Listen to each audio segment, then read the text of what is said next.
అందరికీ నమస్కారం. Welcome back to my channel Bhagyalakshmi వ్యాసం. ఈరోజు వీడియోలో మీరు స్టార్టింగ్లో చూసారు కదా పిటూనియాలు, అవన్నీ ఇప్పటి వరకు వేసిన తర్వాత సర్వైవ్ అయ్యి పువ్వులు పూయటం స్టార్ట్ అయిందనమాట. చాలా బాగున్నాయి పువ్వులన్నీ. అయితే నాకు పిటూనియాస్లో కూడా స్టార్ పిటూనియా అంటారు. అంటే అవుట్లైన్ వైట్గా ఉన్నాయి ఒకటి, ఇంకొకటి మధ్యలో 5 రేఖల్లాగా వైట్ లైన్ ఉంటుంది అనమాట. అవి కూడా చాలా బాగుంటాయి. అవి ఎక్కువ హైబ్రిడ్ వెర్షన్లో బాగా వస్తాయి అన్నమాట. సో పువ్వులు కూడా అవి ఎక్కువ పూస్తాయి అన్నమాట. అవి దొరుకుతాయేమో అని ట్రై చేశాను, బట్ అవి అంత బాగా దొరకలేదు.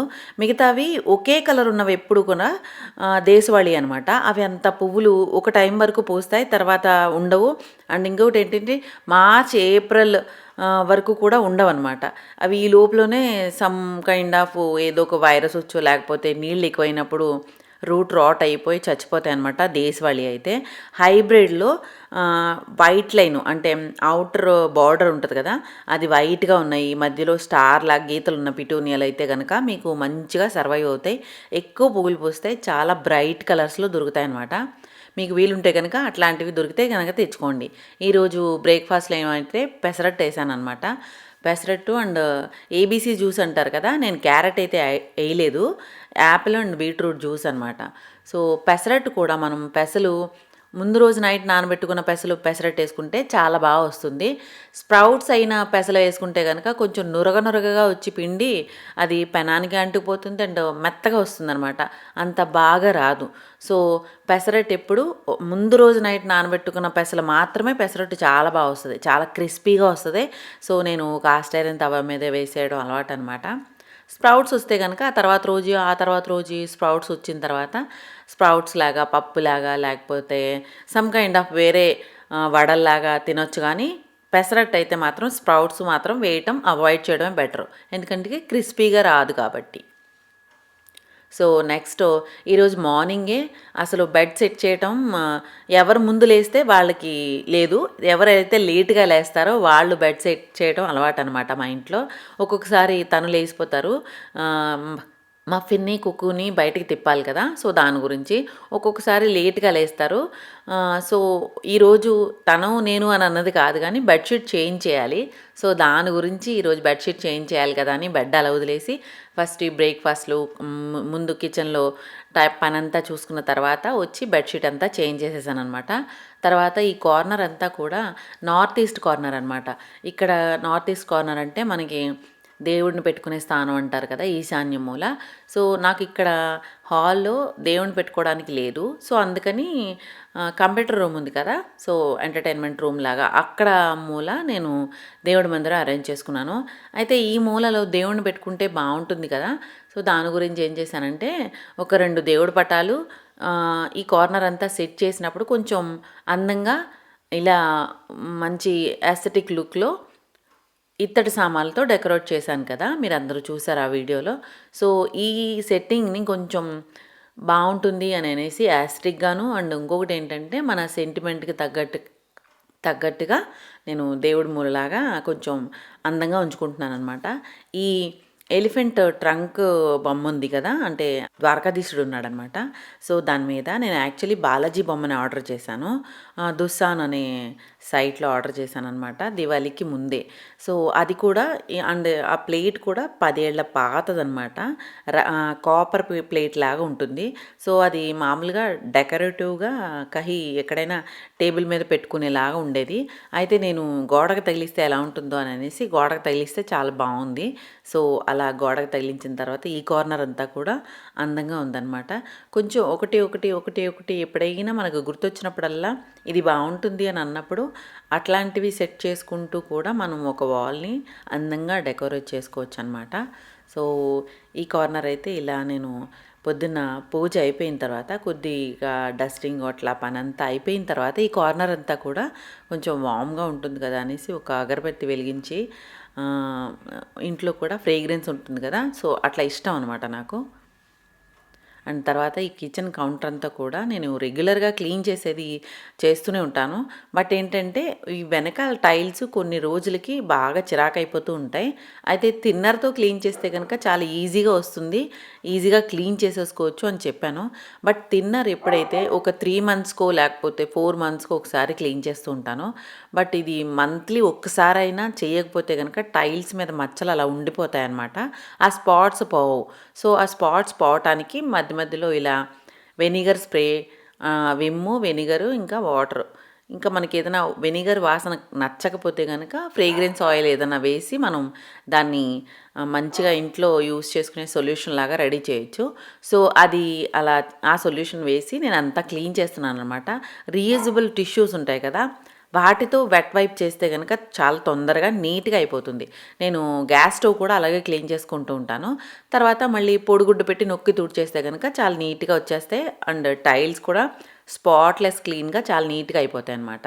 వెట్ వైపు చేసిన తర్వాత పొడిగుడ్డుతో తుడిచేసుకుంటాం. ఇంక దీనికి ఊరికే స్క్రబ్బర్ పెట్టి రుద్దేది, గిద్దేది ఏమి ఉండదు. ఎందుకంటే మనం రెగ్యులర్‌గా చేసుకుంటూ ఉంటాం కాబట్టి సో, ఈజీగా ఉంటుంది ఇలా అయితే.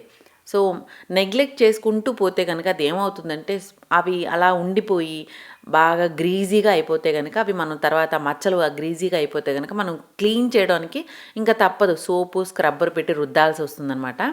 ఇక్కడ పైన కూడా నేను స్ట్రిప్ లైట్ పెట్టాను కాబట్టి ఆ సోప్ పెట్టి రుద్దడం అదంతా పాసిబుల్ కాదు. కరెంటు ఎర్త్ అయ్యే ఛాన్స్ ఉంటుంది కాబట్టి నేను అందుకే స్ప్రే చేసేసుకుని ఈజీగా వెంటనే క్లీన్ చేసేసుకునేలాగా మధ్య మధ్యలో ఎప్పుడో ఒక్కొక్క రోజు పని పెట్టుకుంటాననమాట. సో, అప్పుడు మొత్తం అన్నీ క్లీన్ చేసేసి ఒకేసారి అన్నీ తీసేసి మార్చాల్సినవి మార్చి సెట్టింగ్స్ అటు ఇటు అటు కూడా సెట్టింగ్స్ చేస్తూ ఉంటాననమాట.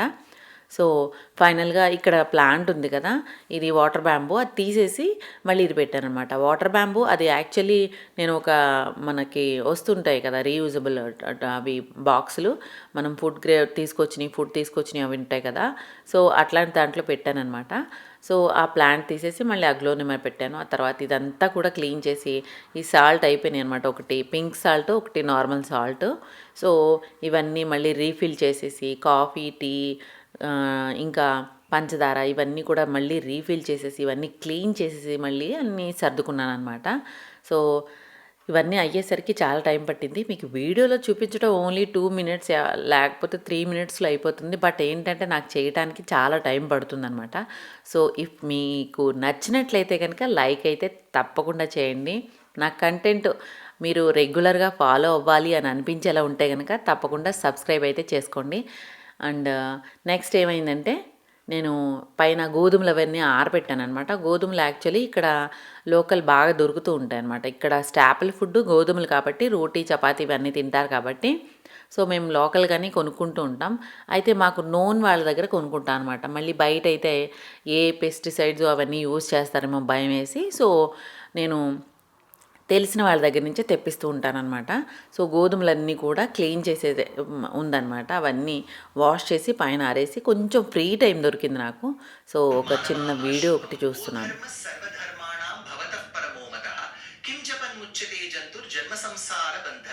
He asks a series of 6 questions. It's called Shat Prashni. And lying on the bed of arrows where blood is just oozing from every aperture, Bhishma feels it is his moral duty to answer to those 6 questions and he starts answering. As he answers these 6 questions of Yudhishthira, posed by Yudhishthira, comes the compendium of 1,000 namas called Vishnu Sahasranama. Now this 1,000 names, Bhishma says, Rishibhiv Parigitani. Yudhishthira, don't think that I've invented these names.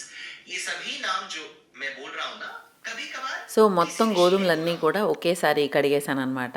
అంటే ఒక 2-3 సార్లు clean water వచ్చే వరకు కూడా కడిగేసుకుని ఆరబెట్టుకుని మనం store చేసుకుంటే కనుక దానికి పురుగు అది తొందరగా పట్టదు. అండ్ ఇంకొకటి ఏంటంటే పిండి చాలా బాగుంటుందన్నమాట. కొంచెం గోధుమలో ఉండే స్వీట్నెస్ చాలా బాగా వస్తుందన్నమాట. సో దాని గురించి కడిగి ఆరబెట్టడం అలవాటు. సో కడిగి ఆరబెట్టుకున్న గోధుమలన్నీ మళ్ళీ ఒక చంచులో పోసి స్టోర్ చేసుకుని ఎంత కావాలంటే అంత ఒక 5 కిలోల వరకు పిండి ఆడుకోవడం అలవాటు అనమాట. సో ఇంట్లోనే నేను డొమెస్టిక్ ఫ్లోర్ మిల్ పెట్టుకున్నాను. సో దాంట్లోనే నేను గ్రైండ్ చేసేస్తానమాట. సో ఇది ఏంటంటే స్టోను గ్రైండర్ అనమాట. స్టోన్కి మధ్యలో మనకి ఇదివరకు తిరగలు ఉండేది చూడండి, అట్లా ఉంటుందన్నమాట. సో అలా పిండి అనమాట. అలాంటిది చాలా బాగా వస్తుంది పిండి. రవ్వ కావాలన్నా రవ్వ వస్తుంది. సో ఇదైతే మనకి ఏ పిండి ఆడుకోవాలన్నా కానీ ఇంట్లోనే ఈజీగా ఉంటుంది కదా అనేసి పోర్టబుల్ కూడా అనేసి నేను ఇది పెట్టుకున్నాను అనమాట.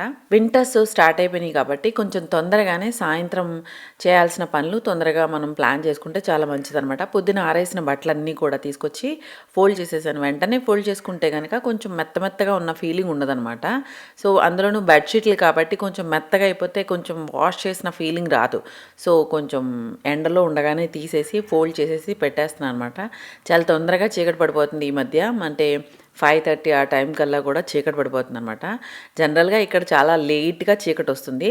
సో తొందరగానే చీకటి పడిపోతుంది అనమాట, వింటర్ స్టార్ట్ అయిపోయినాయి కాబట్టి. అండ్ ఈవినింగ్కి డిన్నర్ నేను ప్రిపేర్ చేసేస్తున్నాను. డిన్నర్లో ఏంటంటే కొత్తిమీర టమాటో పచ్చడి అనమాట. కొత్తిమీర కొంచెం నేను కూడా గ్రీన్ టబ్లో వేశాను, అంటే వెజిటబుల్ గార్డెన్లో కొత్తిమీర వేసాను, మొలకలు వచ్చినాయి. కొంచెం కొత్తిమీర బాగానే అయ్యింది. అండ్ పాలకూర అది కూడా బాగానే వస్తుంది. సో ఇదైతే కొత్తిమీర బయట తెచ్చిందేనమాట. కొంచెం టమాటోలు అండ్ కొత్తిమీర వేసి నిలవ పచ్చడి చేస్తే కనుక పొద్దున్నే బ్రేక్ఫాస్ట్కి ఒక చట్నీ అంటూ ఉంటే కనుక మనం పల్లీ చట్నీ లేకపోతే కొబ్బరి చట్నీ అట్లాంటిది ఏదో ఒకటి కంటిన్యూ చేసుకుంటూనే ఉంటాం. కొంచెం కొంచెంగా నిలవ చట్నీ ఉంటే ఏమవుతుందంటే కొంచెం అదొక ప్లేట్లో ఎక్స్ట్రా ఒక ఉంటే ఐటము బాగుంటుందన్నమాట. సో టమాటా కొత్తిమీర చట్నీ చేస్తున్నాను. అండ్ నేను పన్నీర్ కూర బుర్జీలాగా చేద్దాం అనుకున్నాను. సో బుర్జీ కుదరలేదు, అంటే పన్నీర్ బాగుంది, ఫ్రెష్గానే ఉంది. సో అందుకని ఆనియన్ క్యూబ్ ఒకటి టమాటో క్యూబ్ యాడ్ చేసేసి అల్లం వెల్లుల్లిపాయ ఇంకా గరం మసాలాలు ఇవన్నీ కూడా యాడ్ చేసి సింపుల్గా నా దగ్గర ఫ్రైడ్ ఆనియన్స్ ఉన్నాయన్నమాట. ఫ్రైడ్ ఆనియన్స్ తోటి పన్నీర్ కూర వండుతున్నాను.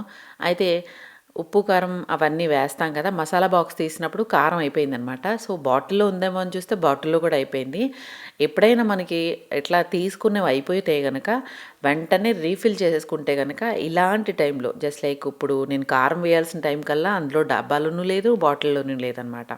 ఇలాంటి టైంలో మనం అన్నీ రీఫిల్ చేసుకోవడానికి హడావుడిగాను ఉంటుంది. అట్ ద సేమ్ టైం ఓ పక్క నుంచి అది ఉడికిపోతూ ఉంటుంది కాబట్టి దాంట్లో వేయాలి కాబట్టి హడావుడి అయిపోతూ ఉంటుందన్నమాట.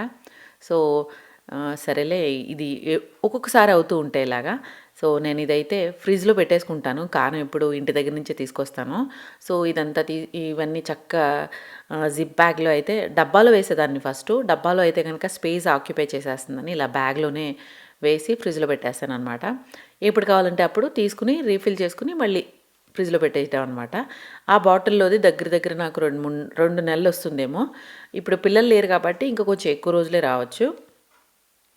అండ్ ఇక్కడ కొత్తిమీర పచ్చడికి అదంతా వేగిపోయిందంతా మిక్సీలో తీసాను. చల్లారిన తర్వాత టమాటో కూడా వేసి చట్నీ అయితే చేసేసాను. ఓ పక్కన కుక్కర్లో కూడా ఆలు కూడా బాయిల్ చేశాను అనమాట, రేపొద్దున బ్రేక్ఫాస్ట్కి ఆలు పరాటా చేద్దామని. సో పచ్చళ్ళలోకి నెయ్యి వేసుకుని తింటే చాలా బాగుంటుంది. పన్నీర్ కూర అయితే చాలా టేస్టీగా ఉంది. అండ్ నేను ఇక్కడ మొన్న దీపావళికి సున్నుండలు చేశాను కదా, సో సున్నుండల పిండి సిరికి కూడా చేసి ఇచ్చానమాట. అంటే సున్నుండలు చుట్టి ఇచ్చాను, అది చేయగా కొంచెం మిగిలిందనమాట. బెల్లం కలిపేసిన పిండే మిగిలింది, ఫ్రిడ్జ్లో పెట్టేశాను బాక్స్లో పెట్టి. సో అది ఇప్పుడు కొంచెం నెయ్యి వేడి చేసి కలిపేసి ఉండలు చుడుతున్నాను అనమాట. మా ప్రసాద్ గారికి ఎప్పుడు సున్నుండ తినడం అలవాటు అనమాట డిన్నర్ తర్వాత. సో తనకి ఒకటి చుట్టేసి ఇస్తున్నాను. అసలు ఏదైనా ఉందా స్వీట్, ఏదైనా ఉందా అంటే కొంచెం స్వీట్ ఉన్న వాళ్ళకి అనిపిస్తూ ఉంటుంది. కొంచెం అప్పుడప్పుడు మధ్యలో ఇలా చిన్నగా తింటూ ఉంటే బాగుంటుందన్నమాట. సో సున్నుండలు చేసి రెగ్యులర్గా చేసి పెట్టుకోవడం అలవాటు కదా. ఎప్పుడైనా మనకి తినాలనిపించినప్పుడు బయట నుంచి తెచ్చేవి తినడం కన్నా ఇలా చేసి పెట్టుకోవడం చాలా మంచి అలవాటు.